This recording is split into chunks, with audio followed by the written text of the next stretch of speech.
Hello, and welcome to episode 10 of Turner's Digest. I can't believe I'm already at double digits here. Thanks for listening. Those of you who have been here since the beginning or joined at some point in the way, hi, or if you're new here today, welcome.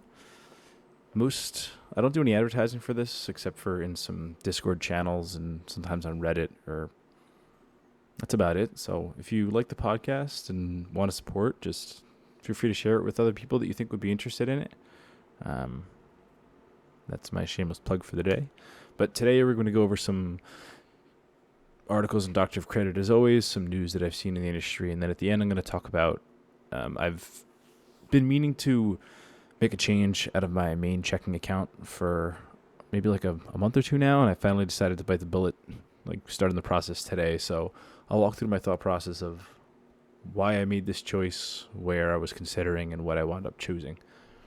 So first, we'll talk about the Doctor of Credit things. So those of you who've been following me, you know I'm pretty heavy into the Bank of America ecosystem, and they just made a positive change. It's not super positive, at least for me, or it's not a super big deal, at least for me, but it is a positive change nonetheless. For their customized cash rewards card, they have announced that they added some categories to two of their category of choice. They've added some merchant categories, I should say, to their categories of choice for that card. So you have an option of selecting a couple different categories for that card, including gas, pharmacies, home improvement, online shopping, and I think travel. And they just announced that they're making some changes to it, some positive changes. So online shopping now, in addition, includes to what it already included, now has cable, streaming, internet, and phone plans. And for gas, it now includes electric vehicle charging, which is very nice. I believe there's another card out there. I think Costco card or something earns 4% on electric vehicle charging. So it's nice to have another card out there that has that option. And with preferred rewards, you can boost it up to 5.25%, up to $2,500 in spend per quarter. So that's pretty nice. And something to note on the online shopping category, it always included streaming. So it's interesting they're now saying it's included. And I know some people have noted that some things that previously worked under the old terms and now under the new terms don't work. They've always been a little bit different with these online shopping categories where they have specific carve-outs for particular merchant category codes that do not work. Instead of saying like, oh, all of these are the ones that are included, they have a deny list instead of an allow list. So they specifically carve out which merchant category codes don't work. And in Bank of America, the UI, they don't show you the merchant category code, but they do show you the merchant category, which you can then line up with the table and the terms. So I linked in the show notes as well as on the companion page the old terms as well as the new terms. So if you want to compare and contrast the two, they're pretty similar, but the two things that changed were, like I said, the gas category and the online shopping category. They should probably change it from gas to, I don't really know what would encompass electric vehicle charging, not even fuel. Maybe fuel? Power? Automobile power? I don't know. Gas is a little disingenuous. Anyway, next, this isn't something a Doctor of Credit reported on, so I guess it's a bit of an exclusive, but Albert Genius upgraded their, I wouldn't say upgraded, but increased their fee. Before it was a sliding scale where you can go from like $0 to I think like $30 a month you can pay, and they had the mentality of pay how much you think it's worth, and obviously majority of people are just going to slide it all the way down anyway. But now it's $14.99 flat. You don't have a choice of paying however much you want. So I mean that's a ridiculously hard sell. Their cashback options in the app, they're limited to $5 per offer. So if you use 3 of them in a month, you're only breaking even, and that's really not great considering you can get decent cashback elsewhere on that spend, and it's capped at $5. So you won't even be spending that much anyway. $5 per boost. And they refresh every week. So like I've been waiting on my Whole Foods one to refresh, and I haven't seen it come back yet. Sometimes it's towards the end of the week, so I'm still waiting for that, but that's the one that I most heavily use. I think I've talked about this in the past, but I have my Albert card connected to my Curve card, and whenever I shop at Whole Foods, I go to self-checkout, and I split up all my charges into $25 charges, so I just hit pay with multiple cards, $25, and charge it to Curve, and I charge it to my regular grocery card. And then when my Albert boost for Whole Foods comes back, I activate it, then go back in time on Curve to the Albert card to get the $5 boost, which is nice. One thing I will note with this change, the free trial is still churnable, so you're still able to sign up for the free trial for Genius, cancel it just before it renews, activate it again, and there's no problem. Again, I'll put a referral link in the show notes. I don't really think Albert is worth it too much unless you want to go through the hassle of churning the free trials, but I'll leave it there just in case. I do have an idea coming up here with Albert that I thought was kind of interesting. It might draw some attention to my account, and as I mentioned, I think in last episode, I'm kind of teetering on the line of what Albert would probably be okay with putting up with me. This idea would have me directly talking to Albert, or an Albert representative. So we'll see if I go through with it. I think I might. If you think it's interesting, let me know. I've been putting, if you listen on Spotify, well, this is only on Spotify because I'm too lazy to set it up anywhere else.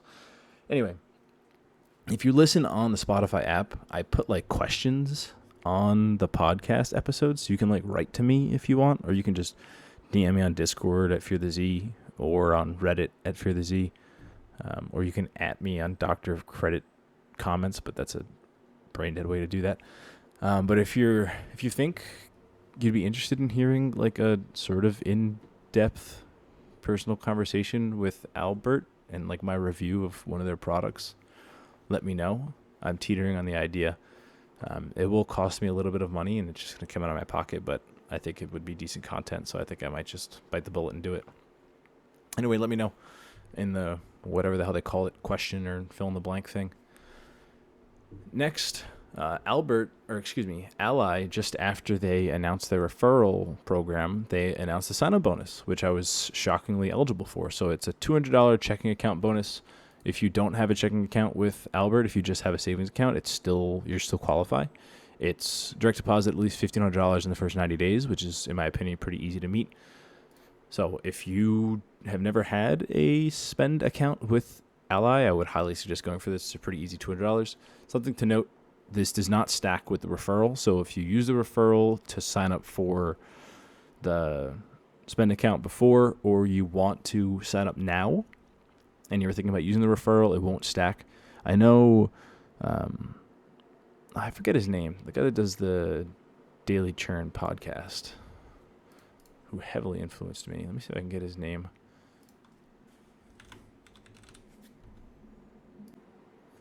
There it is, Kai. Kai mentioned that he was signing up for this bonus, and I think he was using Swagbucks to get some Swagbucks points from the sign up, but he forgot to put the the sign up code, which is get200.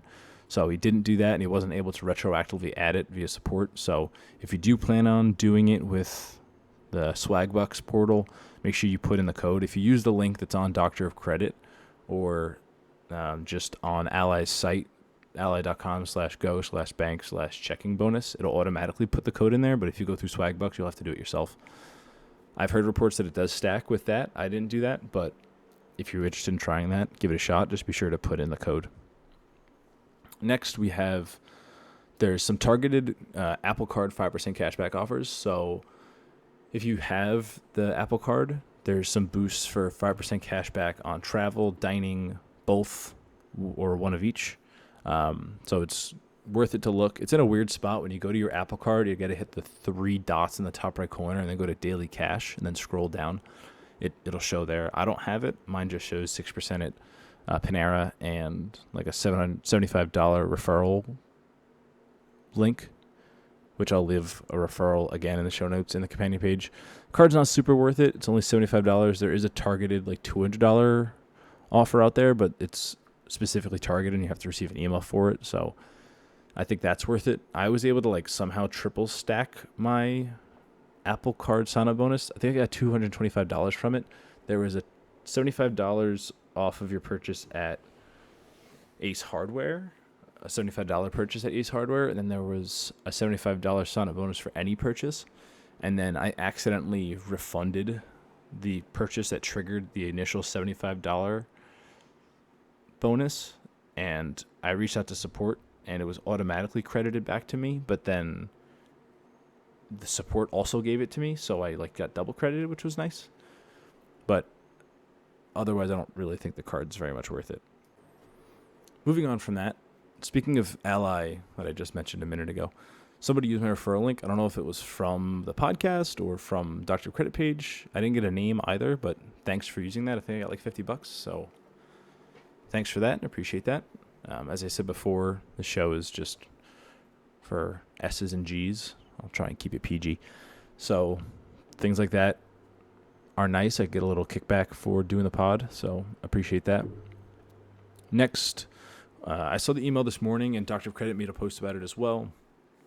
Current Bank, which was pretty big back when APYs were starting to uptick. They offered 4% up to $6,000 without any requirements. Now I think it requires like a $500 or $1,000 direct deposit per month, which isn't worth it. But they just emailed all customers this morning, including customers who already had a closed account, and then they had to send a redacted email saying, sorry, you already closed your account. This was sent to you in error. But if you do have an active account currently, they changed their deposit agreement terms to include a $5 inactivity charge if you're inactive for 12 months, as well as a closure fee of $10. I'm literally right now in the process of talking to Current and getting my account closed. I don't think they'll charge me, but I don't have a use for the account. There's like 24 cents sitting in the account that I can't easily transfer out because they won't let you transfer out less than $1, and I don't want to hook it up to another account because it's just a pain for 24 cents. So maybe they'll eat it. Maybe they'll mail me a check. I don't know, but I'm closing the account. I don't want to have to worry about the $5 fee. So if you have that account, keep that in mind and maybe go ahead and close it out yourself. You can chat with them in the app, which will probably be easiest. There is a large queue. I was like 74th in the queue. I waited maybe like 20, 30 minutes, but if you don't want the account, I suggest closing it. All right, next. Dr. Credit did make a post about this. There is a 20% cashback offer for Cash App up to $10 with Target. So that equates to $50 in spend. Coincidentally, I also received in my email a $15 off $90 of spend targeted offer via Target Circle. And in addition to that, Albert always has a 10% off up to $5 cash back on Target. So if I were to make a $100 purchase on Target and use PayPal to split that transaction, I think Target, I know PayPal supports it with some merchants. I don't know if Target's one of them. Like you can pay with PayPal, pay with 2 separate cards. I could pick my Cash App card. I can pick my Albert card, put $50 on each, and get the Target Circle offer, $15 off of $9 spend, which would be the $5 from Albert, $10 from Cash App, $15 from Target, which would be $25 discount on a $100 spend. So that would be 25% off. I have to figure out what I want to buy. I know it's my dad and my brother's birthday coming up here, so I'll probably wind up having to buy something, but I just have to go through the hoops to get the extra cash back there. But if you do have that offer and you have Albert and you have Cash App, there's a nice $25 off for you. The Target Circle offer, just to reiterate, is targeted, so you might not have it. I know someone said they had like a 10% off offer, which mine is a little bit better. If you spend exactly $100, it'll beat it out. So just keep that in mind. All right, so that's it for my Doctor of Credit news in the industry update. Next, I'll talk about my changes to my personal checking account situation. So for, I think about a year now, I've been using Juno, formerly on Juno, as my main checking account, just because they offered, I think at the time it was 3% APY, and now it's 5% APY on your account.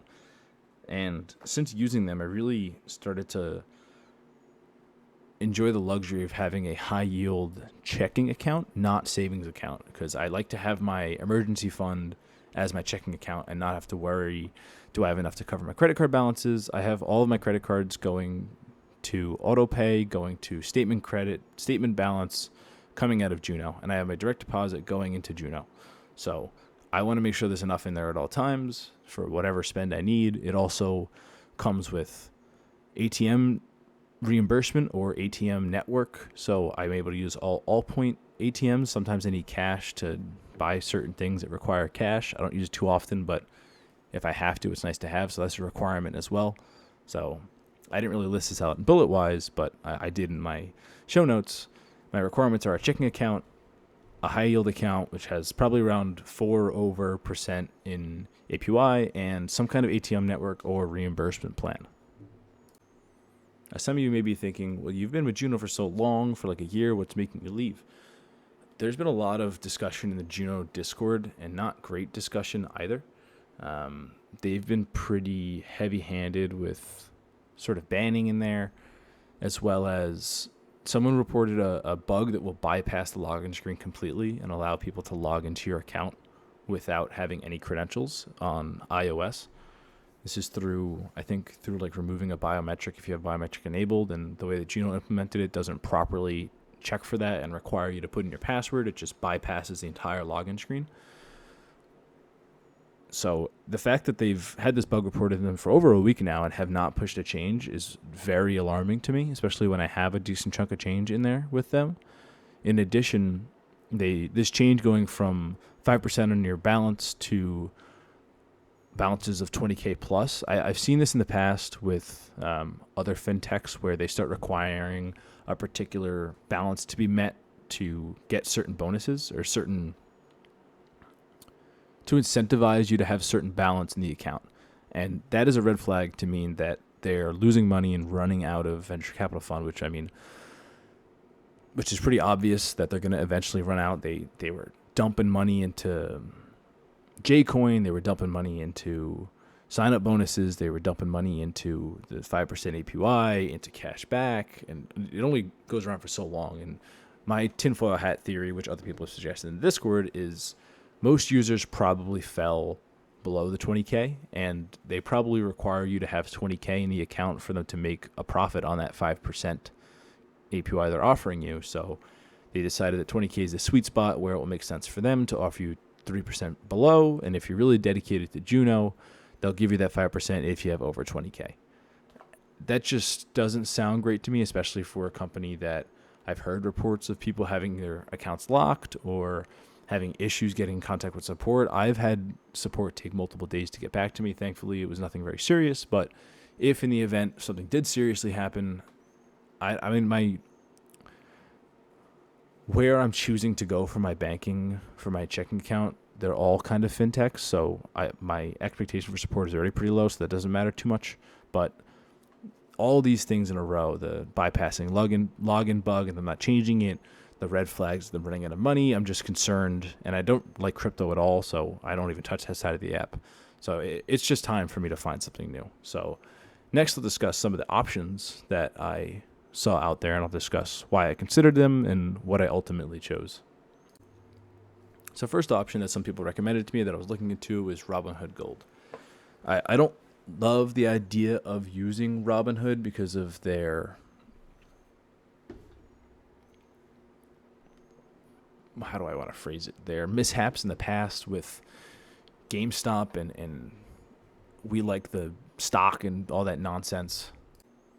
But with that in mind, I still wanted to give them the fighting chance. So looking at their offering, they offer something called Robinhood Gold, where it's a $60 per year fee, but you get 4.9% APY. You get an ATM network. I think it's all point with them, which seems to be the top choice.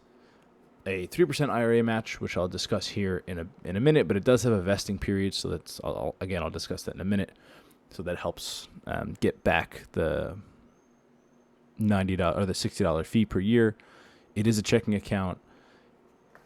It has over 4% APY, and it has the ATM network. So what's the problem here? So looking at this just with the APY, it's not worth it for $60 a year, in my opinion. What does make it a contender is this 3% IRA match. So with that 3% IRA match, if you hit the max every year, which I do, which is $6,500, $6,500 times 3% minus $60 is $135 net per year that you will make by using Robinhood Gold as well as using the 3% IRA match. But something you have to note is that IRA match has a 5-year vesting period. So, and that's per year. So the first year you put it in, 5 years from then, that $135 net will vest for you and will be yours. But then the next year, year 2, so you deposit in year 1, year 5 it vests. Year 2 you deposited, that doesn't vest till year 6. So this isn't like a standard 401k where you vest it once and then every future investment vests. No, every year it has to have that 5-year vesting period. And some of you may think, well, long term, it might make sense for you to buy into this now. I mean, your IRA you're not going to use for years to come. It's an extra $135 a year into your IRA.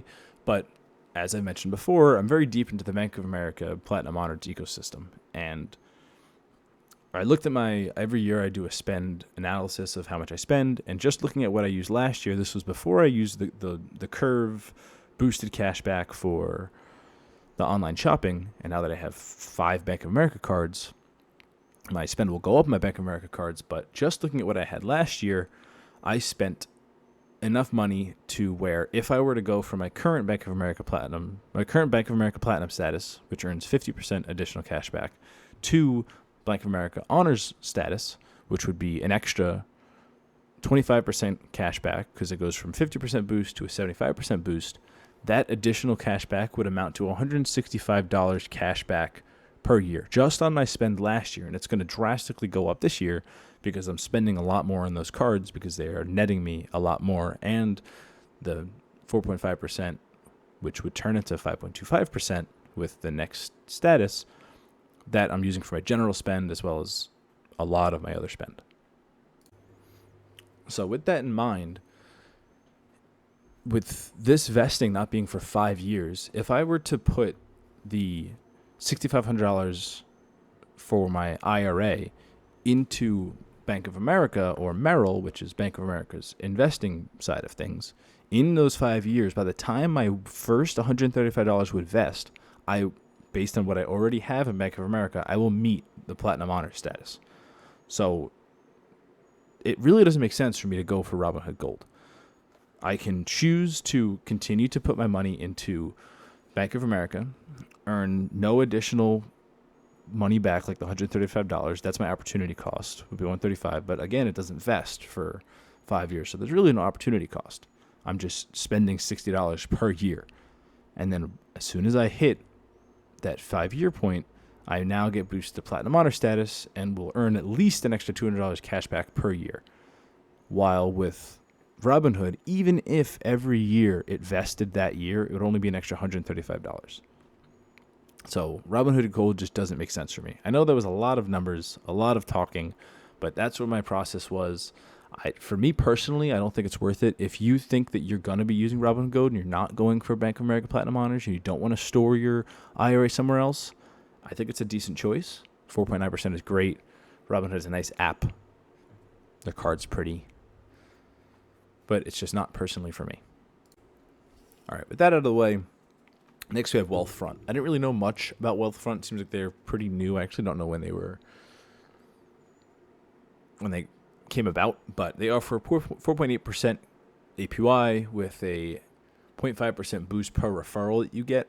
Then that can stack for 6 months. So if you get 6 referrals this month or 7 referrals this month, you only get 6 months of that 0.5% boost. And you get it per month. It doesn't all go to 1 month.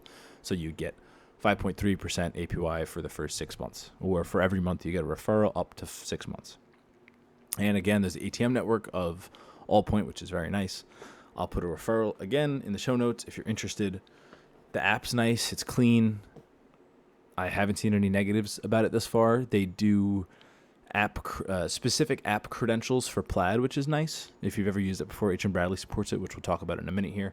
But you don't use your password when logging in. You create a specific randomly generated password for every Plaid connection you have. So you could delete particular Plaid connections if you're interested in that. It's a nice security feature. It also makes signing in a little bit easier. It kind of makes it a pain if you don't have the Wealthfront app on whatever device you're trying to log in or you're not signed in there. Then you have to sign it to Wealthfront and then copy it over. It can be a pain, but overall, it's nice. All right, next I was looking to Fidelity Bloom. I already have a Fidelity Bloom account, but I just used it for the initial sign-up bonus as well as I think they do like a $6 match every year for all the deposits you put in there. So I do that just for the little extra free money. The account, I believe, offers 5% APY. I keep saying cash back, sorry. 5% APY on the account. I forget the exact number, but it's at least close to 5%. with the Fidelity Cash Management account, which I have, which is free, which I also signed up for a sign-up bonus, that has ATM reimbursements everywhere. It doesn't have to be a network. It just automatically gets reimbursed, which is very nice.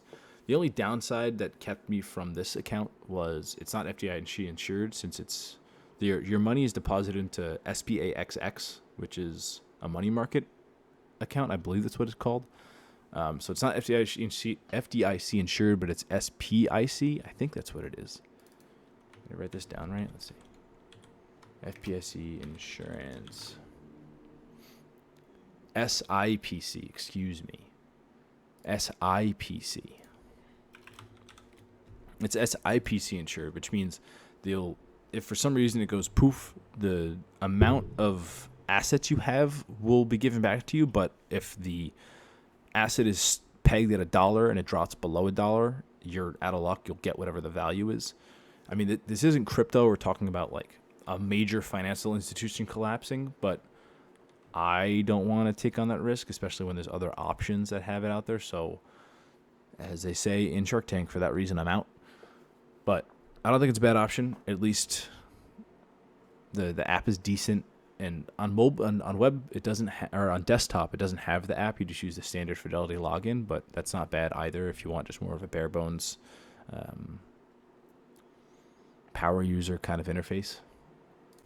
And finally, the last option I was looking at is H. Bradley. Now, I've had an H. Bradley account for a while, and they're actually, kudos to H. Bradley, they're kind of what got me into APY chasing and almost churning as a whole. They were one of my first accounts that I opened up. Looking at my tracker here, they are the 10th account that I opened up. I opened it back in 2020. I've had the account for almost 3 years now. I was a really big supporter of H. Bradley. Then with the dreaded transition between Hatch and I forget their new banking partner, like some New York bank, NYCB or something, that came with a lot of pain points. It came with losing debit cards. It came with changing the requirements, and just a lot of headaches came with that account. And I don't love their app. I think it's pretty sluggish. I've brought this up to them in the past. Apparently they're working on it. I don't love the credit card spending requirement. If that were to drop, I would definitely consider it. But looking back at my requirements, it is a checking account. It offers 4.7%. And I mean, the 0.1%, I really don't care. It's pretty negligible in my opinion. I'm not holding millions of dollars in these accounts, so those little decimals don't matter too much. They do require a positive cash flow and a $500 deposit, but I would just put my direct deposit in, which would be fine. But the pain point for me is spending $500 on a credit card. They did just waive that requirement again until the end of September, so that's nice. But my main thing that's keeping me from H. Bradley, and I keep going back to my Bank of America relationship, but Bank of America's e-bill auto pay is absolute doo-doo. And for some reason, it refuses to accept H. Bradley routing and account numbers, so I can't use them for my auto pay for Bank of America. And I can't live without auto pay. I have 5 cards with Bank of America, and I know auto pay is, for me, it's like it's a requirement. I'm not going to sit here and manually pay my cards off. Auto pay's great. So if it doesn't work with H. Bradley, I can't work with H. Bradley. So unfortunately, they're chopped off. So if you've been listening, Robinhood Gold, for me, it's not worth it because I'm in Bank of America. Fidelity Bloom, for me, I don't want to do it because it doesn't have FDIC insurance. H. Bradley, I can't do it because of my Bank of America relationship. So the only one that's really left is Wealthfront. And I haven't had any negatives with them yet. I just opened the account. I'm just starting to transfer stuff over from Juno over to Wealthfront and put my direct deposit into Wealthfront. I just hooked up all of my, I haven't moved the auto pays over, but I added Wealthfront as a payee on all of my accounts. So I'm slowly in the process. Once I transfer over a good chunk of my balance from Juno, I'll move the auto pays over. I'll leave a little money in Juno, probably a couple grand, just to make sure that everything is being covered, that I didn't forget something and it hits Juno and bounces out. And then I cash out my Juno J-Coin and just peace out of Juno. So that's my journey. I am switching from Juno to Wealthfront. I'll keep y'all abreast of how I'm liking Wealthfront. The app thus far is nice. It's very simple and clean. For me, what it looks like is Wealthfront is just considering their spend account or the checking account as just a loss leader, and it's their way to get you into their other products. They offer things like a investment account. They offer things, I forget what they call them. Let me see. They offer automated bond portfolios, automated index investing, and just stock investing. I'm not touching those. I'm just using the cash account, which is 4.8% and up to 5.3 if you have referrals, which really, again, doesn't matter to me. 0.5% isn't too big of a deal. And I'm losing 0.2% from Juno anyway, so it's kind of a wash for me. I don't mind it too much. But I think that's it for today. Again, let me know in the Spotify interaction thing if you're interested in hearing some sort of a deep dive on this Albert Genius feature. And otherwise, I'll catch you in the next one. Thanks, y'all.